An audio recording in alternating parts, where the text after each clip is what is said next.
Stories of vampires have frightened and intrigued us for centuries, and they are still a staple of popular culture today.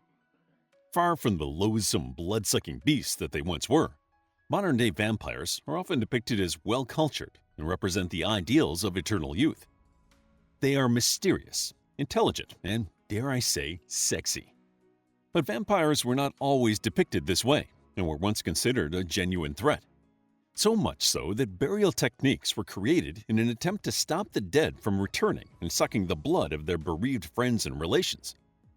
To find out more about the history of vampires, join us as we delve into the dark past of these mythological bloodsuckers. Vampire-like creatures, as we know them today, first showed up in Eastern European myths in the 11th century. Four distinct types of mythical vampiric beasts come from Russia and the surrounding areas.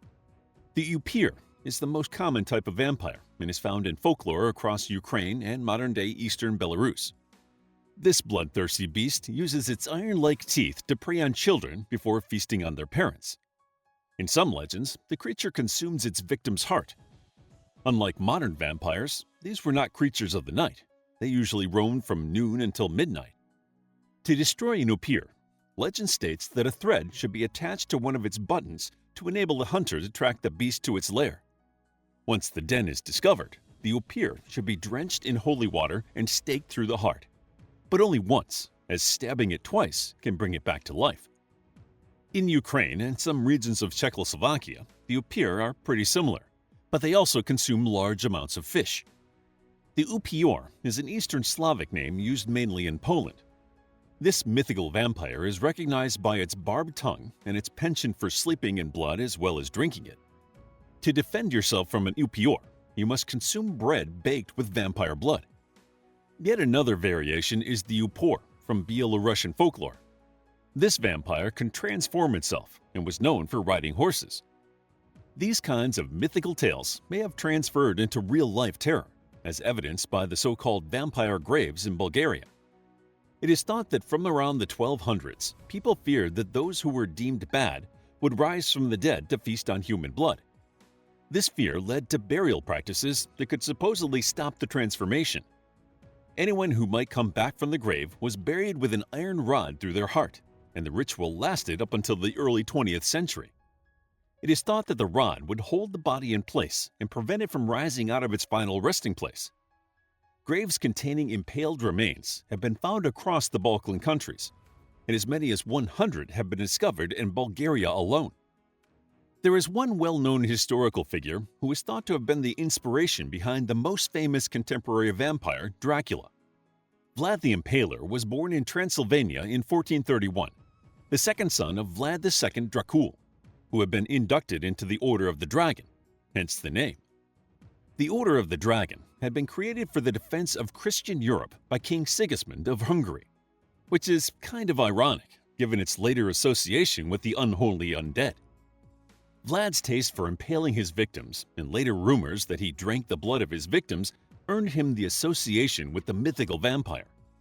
However, studies of proteins found on the paper of Vlad's letters distinctly lack any animal food proteins, suggesting that Vlad may have been a vegetarian. The proteins also show that he may have suffered from a condition called hemolacria, which would have caused him to shed tears mixed with blood. Soon, vampire myths spread across Europe. In German folklore, they were called Nachtsitter, and a person could become one if they died from suicide, an accident, or disease. This type of vampire supposedly ate its own burial shroud and flesh before consuming its living family. According to the legend, a Nachtsitter could be identified from the noise it made while eating itself and its position in its coffin, as it was said to hold one thumb in the other hand and lie with its left eye open. To kill a Nachtsitter, you had to decapitate it. Still, it was easier to prevent the corpse from becoming a Nachtsitter in the first place. In order to stop the Nachtsitter from devouring itself, a stone or spike was forced into the mouth of the corpse before it was buried. In 16th century Europe, burying suspected vampires with bricks forced into their mouths became more common. In 2006, a woman from the 1500s was found in a mass grave near Venice with a brick holding her mouth open, suggesting that vampire myths had spread considerably during the late medieval period. The woman, nicknamed Carmilla by scientists, died during an outbreak of the bubonic plague. At the time, it was believed that the undead were magically spreading the plague when they chewed on their shroud. Researchers think that while Carmilla was not supposed to have been at risk of returning when she was married, the grave was reopened at some point. Gravediggers may have seen Carmilla's shroud had started to decompose around her mouth, which may have prompted them to pop a stone in there, just in case. But putting a stone in the mouth of the recently deceased actually predates the common vampire myths. In a child cemetery in an ancient Roman villa in Taverna, Italy, the body of a 10-year-old child was buried with a stone placed in its mouth. The child died during a malaria outbreak, so researchers believe the stone may have been placed there to stop the child's spirit from leaving its body and spreading the disease. This practice may have continued and eventually become part of the vampiric myth. Fear of vampires historically coincides with outbreaks of disease. The most famous and largest example of this was the Great Vampire Epidemic from 1725 to 1755. The epidemic began when a Siberian peasant named Peter Blagojevich was thought to have returned as a vampire after his death to terrorize the community. Supposedly, Peter knocked on his own front door, which was answered by his astonished son, who was still grieving Peter's death. Peter demanded food, which his shocked son brought to him, and he devoured ravenously before leaving. The next night, Peter returned. This time, his son refused to feed him. Peter left, and his son went to bed, but he never woke up. Over the coming days, many others claimed to have seen Peter. After the sighting, they became lethargic and lost large amounts of blood before succumbing to exhaustion and dying. It was declared that there was a vampire in their midst, and demands for Peter's body to be exhumed grew until the town leader had no choice but to allow it. When they opened the lid of his coffin, Peter's body showed no signs of decomposition. His fingernails and hair had grown longer, and blood was visible in his mouth, so the enraged crowd staked the body through the heart. But the deaths didn't end there. In the coming years, countless bodies were exhumed throughout the Eastern and Southern Austrian Empire. The corpses were then staked, dismembered, and burnt in an effort to stop them returning to wreak havoc on the living. There are at least 30 documented cases of these vampire hunts, but the actual number is thought to be in the hundreds. Of course, we can now diagnose diseases without resorting to supernatural explanations. Most of the slow-wasting illnesses once attributed to vampires were probably tuberculosis or pellagra.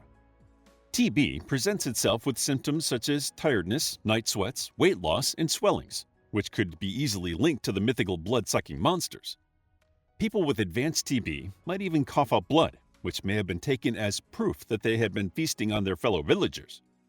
Pellagra is another wasting disease that results in weakness, delusions, and a reaction to sunlight that causes the sufferer to break out in scaly skin sores. Porphyria is another contender for vampiric inspiration, as this hereditary blood disorder causes the victim's urine to look like blood, causes them to suffer from mental disturbances, and also causes extreme skin sensitivity to light. Some researchers also believe that rabies may have been linked to vampires, as the disease is spread through bites. When looking at most vampire myths, they seem to follow the same pattern as infectious diseases, with the family and friends of the deceased being the first ones to die. To those unaware of how viruses are spread, it may have seemed that the first person to die, then rising from their graves, was the most logical explanation. Vampires came storming into world literature following the Great Vampire Epidemic, with German poems The Vampire in 1748 and The Bride of Corinth in 1797. The poems have erotic overtones and paint the vampire's nightly visits as seductive and romantically motivated. The vampire theme appears again as a subplot in epic poems The Labra the Destroyer by Robert Southey in 1801 and Byron's The Giaour in 1813. Byron's friend John Polidori created a short story called The Vampire in 1816 as part of a horror writing competition, in which Mary Shelley first penned her initial draft of Frankenstein. The 1800s were full of works of horror fiction, and in 1897, Abraham Bram Stoker created probably the most famous vampire novel, Dracula. But vampire myths are by no means exclusively found in the West. The Philippines have Matanangal, a winged beast with fangs that can separate its upper torso from its lower body. The Ads in Ghana is said to be able to transform into a firefly and enter a house through tiny cracks to suck their victim's blood. And in Greece, there is a bat-like spirit called Kamazots, whose name translates to death bat. In Indian mythology, women who die through suicide or childbirth can become a chittipe, a vulgar woman who rides a tiger, enters houses naked, and sucks men's blood out through their toes. China has the Jiangshi, a vampire that hops around with outstretched arms and sucks people's life force during the night, while by day they hide in dark places such as caves or coffins. Many people maintain that the oldest vampire in existence is actually the Egyptian warrior goddess Sekhmet. Sekhmet takes on a feline form and is associated with plague and healing, which seems to be a running theme with vampires. Sekhmet's legend tells that she was the daughter of the sun god Ra, and she was sent down to Earth to punish humans for their disobedience. Sekhmet began slaughtering the humans and drinking their blood without showing any signs of stopping. Fearing that she might wipe out the entire human race, Ra dyed some beer red to trick Sekhmet into drinking it.